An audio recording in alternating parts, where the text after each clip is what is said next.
Welcome, everyone. It's good to have you with us on the Energy Advisors podcast. Yes, I'm Rex, that energy guy, and we've got a quick spark of the day for you. We're going to talk a little bit about EV ranges and how practical they are. So before we get started on that, I want to recognize our good friends and partners over at Valor Solar. They're here in Colorado, serving us about 6 states here. Wonderful folks. You know, integrity matters. Integrity managers from end to end. And in the solar industry, there are a lot of fly-by-night type guys. So if you're interested in talking to solar, get in touch with us through my website at energyadvisors.today. Fill out the form and we'll get you in touch with our good friends over at Valor. You know, this industry is filled with a lot of two boys, a dog, and a ladder type companies. You won't find that at Valor. With my reputation at stake, I always want to make sure that we vetted the companies and our partners, and there's just nobody better than Valor, in my opinion. Okay, so today's topic is pretty straightforward. It's a little spark.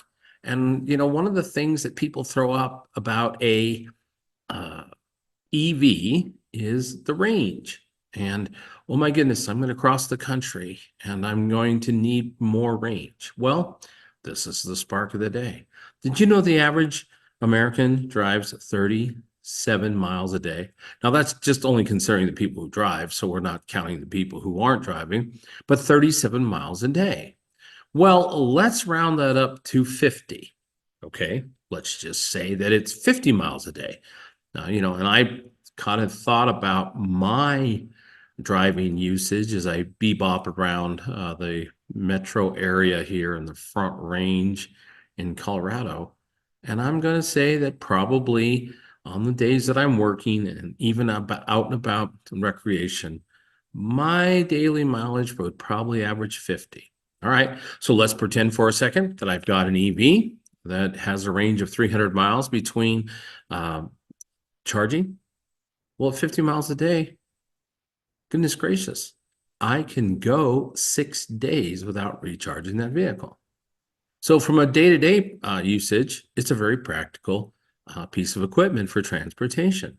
Now, I like to travel out of state, go visit family, Intermountain, Rocky Mountain, West states, got family sprinkled around the Rockies. Yes, I would probably have to, because the closest one's about 540 miles.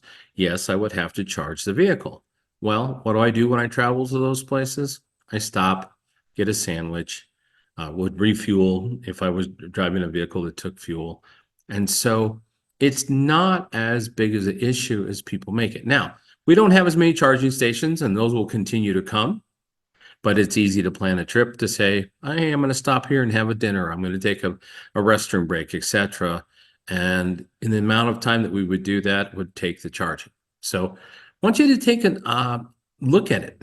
You know, when you look at renewable energy, renewable technologies, when you look at this whole thing that's going around energy, I always talk about being practical, being logical. So day-to-day usage, it's probably a decent piece of equipment to drive around for your logistics. But the only thing you need to do then is look at your return on investment, what your cost per mile is, and then you can make a good financial decision. So that's our spark of the day, thinking about what we do with an EV and our daily mileage. It's probably a little more surprising than most people think. So until next time, make it a great day.